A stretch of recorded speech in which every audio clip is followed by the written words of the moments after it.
Hi guys, and welcome back to my channel. So in this video I wanted to share with you guys my language learning schedule, so my language learning plan that I try to do daily and also things that I do weekly for the languages that I'm learning. So first of all, I want to make clear that I just didn't make a plan and then stick to it. No, I tried out different things and then I realized what really works for me or what doesn't. And then I also trying to notice what cost the most time or was very fast but did have the results, and all of those things I combined together to things that I do daily for let's say Japanese, and things that I do weekly or once a week, twice a week. So yeah, that's how I made my plan. So during the summer vacation I had a lot of time to focus on language learning, but also on YouTube and reading for a pleasure. So I like to read books as well. And for everything I had enough time in the summer vacation. I still had to work, of course, but since September I am also studying at a university, so I don't have that much time anymore. And that's why a good language learning schedule or plan is very important, because you need to be able to manage your time the right way. So that's why I have to prioritize and see what's more important. So my biggest priority is of course my university and my work, and then language learning, YouTube and reading. So in this video I want to share with you guys what I do daily for my language learning and how I manage that while working and going to the university. Like I said, over the summer I have tried a lot of things, a lot of different books, but also different language learning apps. And especially if we're talking about Japanese, I'm more focused on Japanese, but I also am very interested in Korean and Chinese. So I will tell at the end of the video what I'm doing for those two languages, but most of the focus is on Japanese because it's like my main goal language. And I realized that if I'm doing all of these things together, especially with the university, I don't have enough time to focus equally on all the languages, so on 3 languages. So I need to prioritize one language more, and that's for me Japanese, because I want to take a JOPT next year. It's a Japanese proficiency test. And right now I have been learning Japanese for a while and I'm still at this beginning stage, almost intermediate, but not yet. So I want to be intermediate in Japanese and just level my Japanese more. So before 2020 I was also learning Japanese, but I didn't have a learning plan. So I was just learning something from one book, then from another book, and then I stopped for a couple of weeks and then picked it up again. And I realized this year, of course, that that's not an efficient way of learning, because you don't really review anything and you forget things. So this year I started learning every day. So the first thing that's like the most important thing for me is that I've realized that a lot of the things that I want to learn and to review I can find in apps, different apps. One of the main apps that I'm using is Anki, because every information that I'm learning I put in the Anki Flashcards and then I can review them daily. So it's I am the one who controls what I'm learning through this app. So it's I love this app the most, I think. But learning through apps is very convenient, especially if we're talking about the reviewing process of learning. Learning with books, like I want to finish the Genki book this year. It's something that I do maybe once a week. So I sit down for half an hour or more and learn through the books, like the Genki book or the Nihongo Somotome. But this costs a lot of time and you really have to sit down and write things out, make exercises, practice exercises. So you have to plan this time. So that's why I do it only once a week. But things as apps like Anki, Duolingo, or something else that you use for your language learning is something that you can do everywhere at any time. So that's very convenient. So the first app that I'm doing daily is the Anki app. So I have my own Japanese flashcards. I made different videos about how I use the Anki app, so you can check those out. I will link it down in the description box. But in the morning or before I go to bed, I go through my Anki flashcards. And this is something that I do daily. So and I noticed that I have been doing this for a couple of months now, and I have learned a lot of new words, but I also remember the words that I have learned so much better, and I'm still going through all the cards that I have made. Those are quite a lot of cards, so yeah, I have enough practice material for at least half a year, I think. And Anki works through the spaced repetition systems. So it gives you every time certain words or sentences, and if you know those and you click that you know them and that they were easy, they go away for a while and come back a month later or a couple of months later, and then you will see that word again and you can see if you know it or don't, and then you get to review it a couple of times. So it's a great system. Another thing that I try to do daily, but here I say I try. So sometimes when I have a very busy day, I don't do this. So Anki is something that I really do daily. This is something that I try to do daily, and that's Duolingo. And why Duolingo? Because I think you can use Duolingo so good for pronunciations. So every time you click on a word, you hear the right pronunciation. And I also like how the appearance of this app. And another thing that I like about the Japanese Duolingo, but I think it's the same, yeah, because I use it for Korean and Chinese as well, it's the same for Chinese and Korean. You start to learn the writing system at the beginning. So at the beginning you learn immediately hiragana and katakana for Japanese, and you don't use any romanji, and then you start learning kanji quite fast. And another thing that I use Duolingo for is to learn the sentence structure. So you get all these words that you know and how to put them in a sentence. So how do you make a good Japanese sentence? And so it's not really learning new material. Most of the words I already know.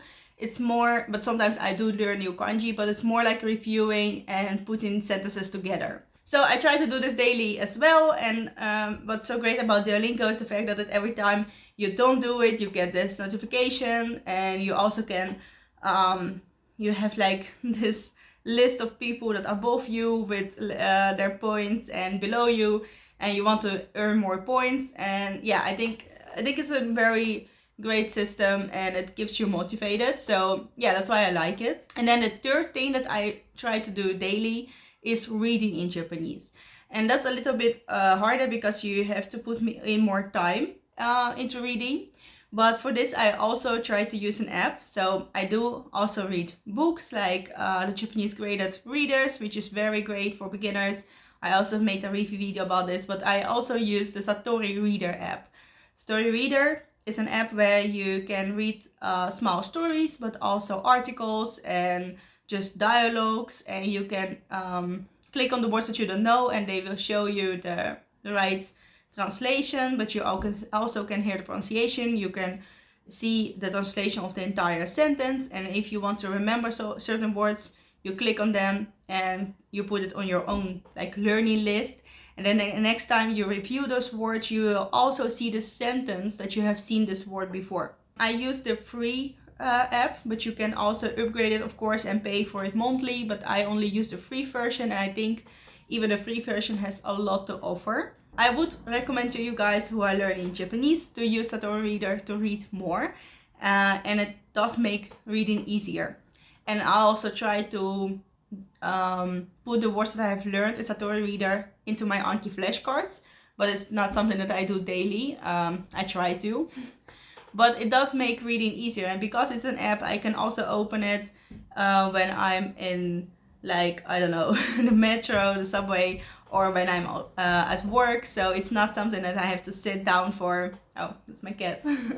So it's not something that I have to sit down for and really take the time. It's something that I can do while I'm doing other things, or at least while I'm on some other place at home. So yeah, that's why I also like this app, and I try to do it daily as well. So these are the three main things that I do daily for Japanese. For Korean and Chinese, I don't have anything that I do daily.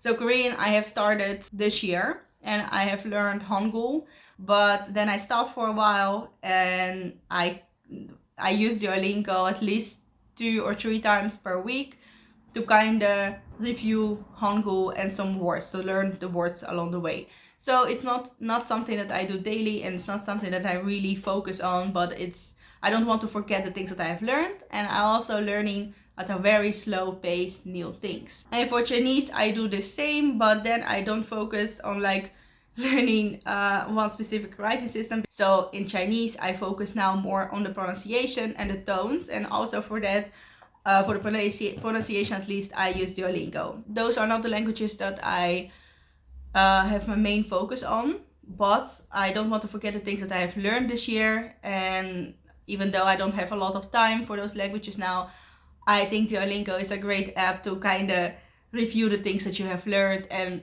learn new things at a very slow pace. I don't know if that makes sense for you guys, but that's what I'm doing for those two languages. Then back to Japanese. Like I said, I want to finish the Genki books this year. So once a week I sit down and do the practice exercises in the Genki workbook and go through and read through the Genki book itself.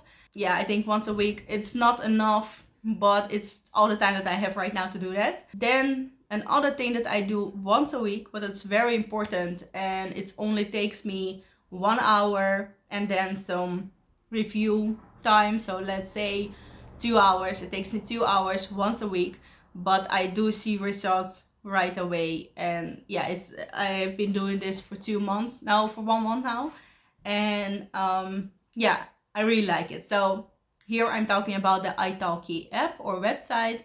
I think most language learners know what Italki is. It's a website where you pay for a community tutor or a professional teacher to teach you the language and to have a conversation. So the thing that you practice is mostly your speaking skills. I started this doing a month ago. I did 3 lessons now, almost 4, and I really enjoy it because when you're learning a language, you learn a lot of things, a lot of different words, and of course the writing system. But then when you have to make your own sentences and talk about the things that you want to talk about, it's a lot harder. So speaking is something that I didn't practice a lot in Japanese, and it is quite difficult. So when I did my first lesson on Italki, I realized how much I still don't know, or even though I know the words, I still can make a good sentence of it. And most of the time I understand what the person or the teacher is asking me, but I don't know how to reply to it. So I know, because of the lessons, I noticed all the gaps in my language right now. And yeah, that has been helping me a lot. And every time I learn something new, I really remember it because I have spoken those words, I have written them down, and then after the lesson I try to review everything that I have learned, and the next time that I have a lesson again on Italki, I kind of try to use the words that I have learned in the previous lesson. And I think has been working very good. So it's something that I do weekly, mostly in the weekends, or I plan a lesson on Saturday or on Sunday. Of course, you have to pay for those lessons, so it does cost you some money. It's not a book that you buy and then use it a couple of times. No, you have to pay for the person that is teaching you. But I think it's really worth the money. And until now, I only had community tutors, but I still have 1 trial lesson, so maybe I will try out a professional teacher as well, just to see what's the difference between those two. Maybe I will make a video about the difference between community teachers and the actual teacher, like the community tutors and the professional teacher. But the community tutors are also very great, and the only thing that I have been doing now is just having conversations. So just talking about the things that I have read, like the books that I've read, the movies that I have watched, my work and things like that. So it's not a planned lesson where you just go through exercises or use a book. It's only conversation, and that has been working for me pretty good. This is like my main plan for Japanese right now. But like I said, I have tried different things, and I still believe that your language learning plan, you should add some new things and adjust it every time. So maybe after half of a year I will be doing something else, or I will adjust some of these things. Maybe I will be focusing more on Korean or more on Chinese.